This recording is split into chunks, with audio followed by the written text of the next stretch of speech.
अस्सलाम वालेकुम and welcome back to my YouTube channel EB2 to USA live with green card के साथ हाजिर हुआ हूँ मोहम्मद जैन। तो उम्मीद करता हूँ आप सब खैर खैरियत से होंगे। और सबसे पहले आप लोगों को 14 अगस्त बहुत बहुत मुबारक हो। और इसी के साथ मैं अपना इंट्रोडक्शन करा दूं कि मैं इसी EB2 NIW program visa program के थ्रू ही यहाँ USA आ चुका हूँ। और मुझे आए हुए यहाँ पर टोटल मिला के 27 डेज़ हो चुके हैं। और अल्हम्दुलिल्लाह यहाँ मेरे काफ़ी सारे पाकिस्तानी दोस्त बन चुके हैं, कुछ पुराने थे, कुछ नए बन चुके, कुछ नए EB2 NIW वालों से मुलाकात हुई है। और इसी तरह जो है वो बड़े से यानी कि सब के सब पाकिस्तानी बड़े हेल्पफुल है, बहुत सपोर्ट करते हैं मुझे। और इसी के साथ अब अपने वीडियो को आगे लेके चलते हैं, यानी कि जो हमारा मेन टॉपिक है उस पर बात करेंगे। कि जो हमारा टॉपिक था, जो हमने लास्ट अपना इंग्लिश में कवर किया था, आज उसी को जो उर्दू में कवर करेंगे, ताकि जो भी आपकी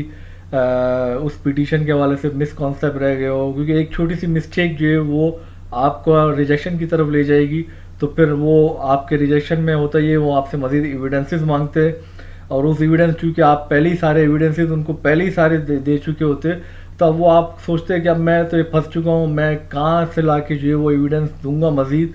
तो इसमें फिर वो आपके लिए प्रॉब्लमेटिक हो जाती है, एक प्रॉब्लम बन जाती है आपके लिए मज़ीद एविडेंसेस देना उनको और मज़ीद उसके बारे में बताना। तो वो एक आपके लिए एक हैप्टिक एक यानी कि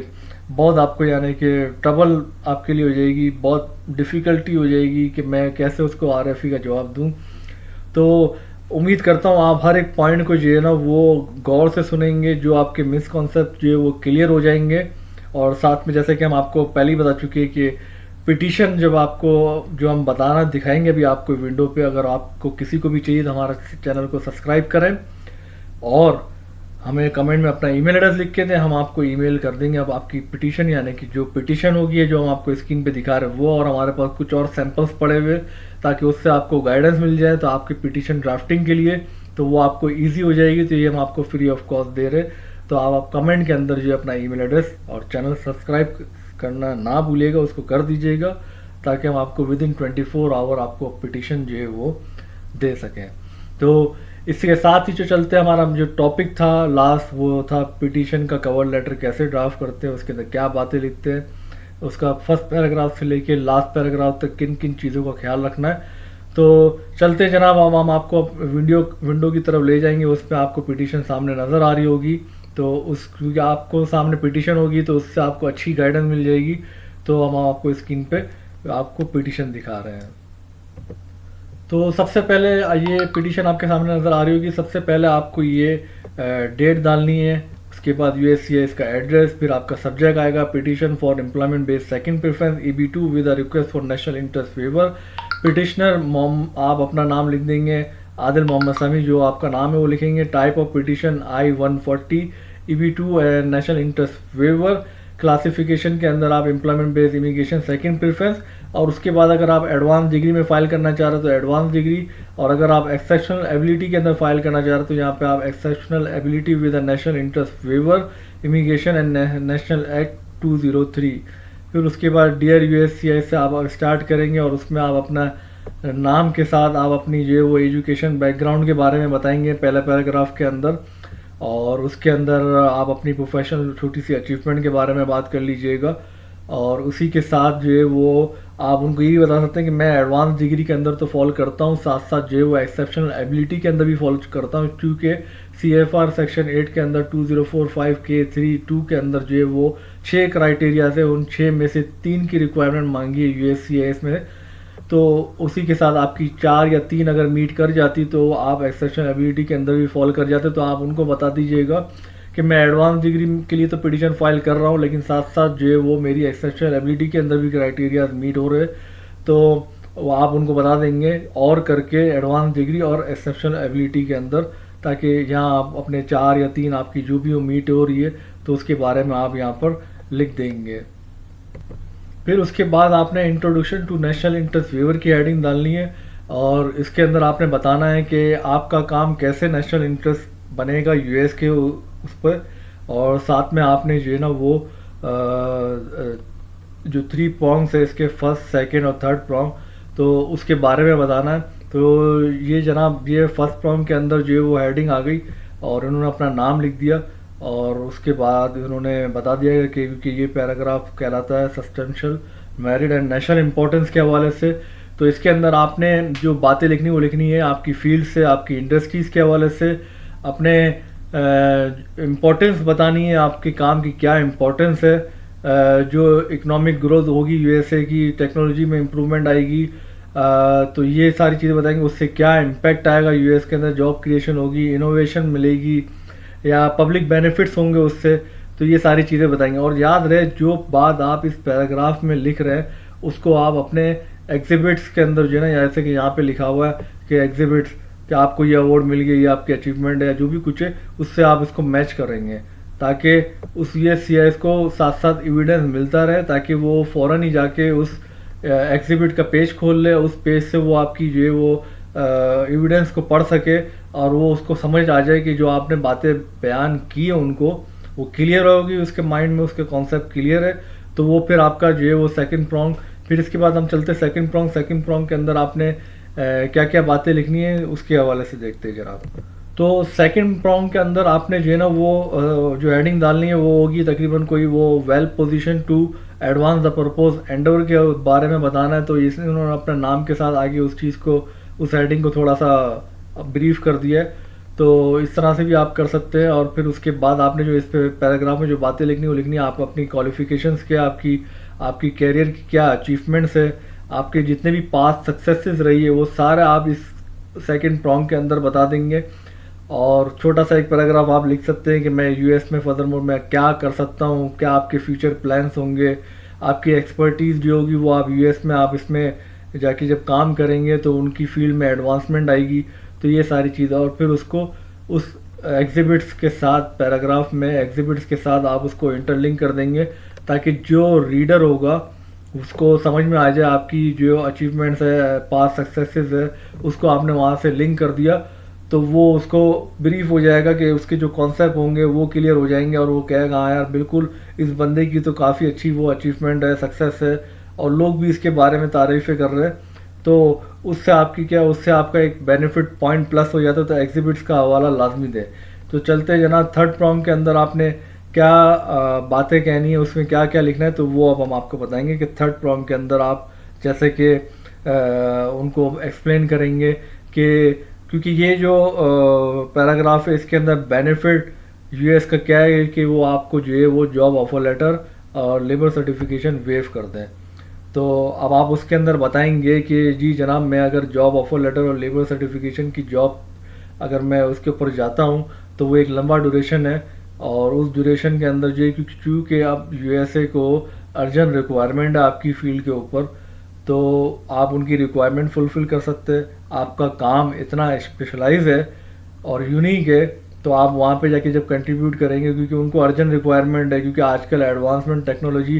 जो है वो दिन बर दिन अपग्रेड होती चली जा रही है, तो आपका काम इतना स्पेशलाइज है और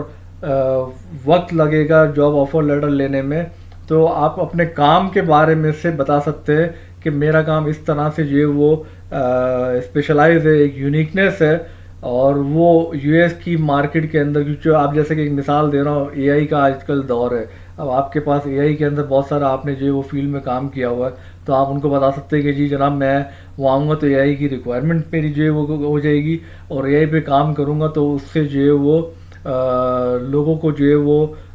जॉब ओपनिंग्स बन सकती है,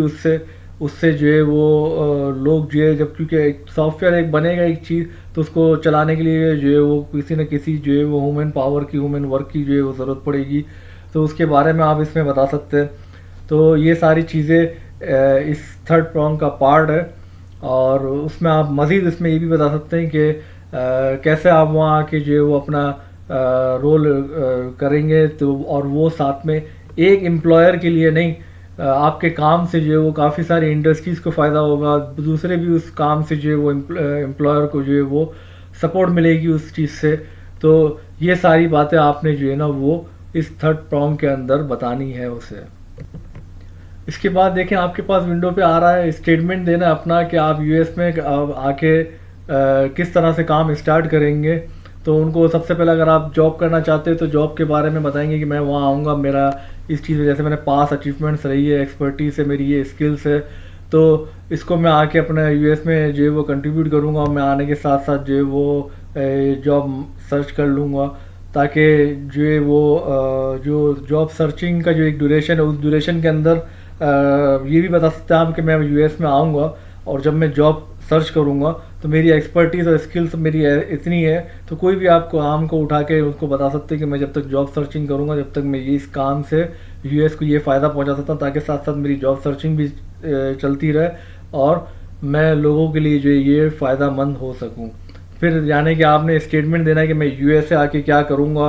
और किस तरह से इस एंडेवर को मैं आगे ले चलूँगा, क्या एडवांसमेंट कर सकता हूँ यूएस के अंदर, किस तरह से सारी चीज़, वो सारी कंट्रीब्यूशन के बारे में आपने अपना पूरा एक स्टेटमेंट उसके बारे में बताना है। उसके बाद ये आपके सामने आ रहा होगा कंक्लूजन के पार्ट में। कंक्लूजन के बारे में आपने पूरी अपनी EB2 NIW को उसमें से इम्पोर्टेंस पॉइंट निकाल के समराइज कर देना है, और साथ में आपने आखिरी पैराग्राफ में इसमें बताना है कि मुझे EB2 NIW के लिए मैं एलिजिबल करता हूँ, और मुझे NIW का जो है वो नेशनल इंटरेस्ट वेवर दिया जाए और मेरी पिटीशन को अप्रूव किया जाए, ताकि मैं जल्द से जल्द जो है मैं यूएस से आके अपनी कंट्रीब्यूशन कर सकूं। उसके बाद आपने एक अपना पेज बनाना है, लिस्ट ऑफ एग्जिबिट, उसके अंदर सारे इसी तरह आपने जो है ना वो सीक्वेंस वाइज अपने सारे एग्जिबिट्स को जो है ना वो यहाँ पे उसकी डिटेल बतानी है, और उसी के साथ ये सारे एग्जिबिट आपकी पिटीशन के साथ नीचे लग जाएंगे, जो कि आप सबमिट करेंगे USCIS के ऑफिस पे। और याद रहे, एक बात फिर से बताता चलूँ कि जो इसकी फ़ीस के अंदर गलती मत कीजिएगा। अगर आपने कम या ज़्यादा की जो है वो पे ऑफ कर दी, तो उससे आपका केस रिजेक्ट हो जाएगा, पूरा का पूरा डॉक्यूमेंट उठा के आपके एड्रेस पे दोबारा भेज देंगे। तो इस चीज़ का आपने जो है वो काफ़ी ख्याल रखना है। तो जनाब, आपने अब देख लिया कि आप किस तरह से जो है वो पिटीशन ड्राफ्ट कर सकते हैं। कुछ कॉन्सेप्ट आपके क्लियर ना हुए थे प्रीवियस वीडियोज़ में, वो आपके इस वीडियो में कवर हो गए होंगे, और आप मैं भी यही आपको गाइड करूँगा कि अगर आपने अब तक EB2 NIW की पिटीशन फाइल नहीं की है तो जल्द से जल्द करें, क्योंकि इसका जो जर्नी है, जो इसका ड्यूरेशन है, वो अब टाइम बढ़ता चले जा रहा है, क्योंकि इसके अंदर पाकिस्तानी काफ़ी सारे इन्वॉल्व होते जा रहे हैं। जिस तरह से पाकिस्तानी इन्वॉल्व होते जा रहे हैं, उस तरह से इसका जो है पिटीशन का अप्रूवल जो है आने में टाइम लग रहा है। अब पहले ये होता था कि 6-8 महीने में आपकी पिटीशन अप्रूव हो जाती थी, अब जो है वो 18 महीने और 20 महीने तक बात चली गई है। तो अगर आप प्रीमियम प्रोसेसिंग के थ्रू ही फाइल करते हैं तो आपका वो टाइम बच जाता है, तो आपकी पिटीशन फिर 45 डेज़ के अंदर अप्रूव हो जाती है, या जो भी कुछ मज़ीद एविडेंस उसको चाहिए होते हैं तो वो आपसे इसी 45 डेज़ के अंदर मांगता है, और फिर आप RFE का जवाब उस टाइम उस ड्यूरेशन में आप दे देते हैं, तो वो फिर आपकी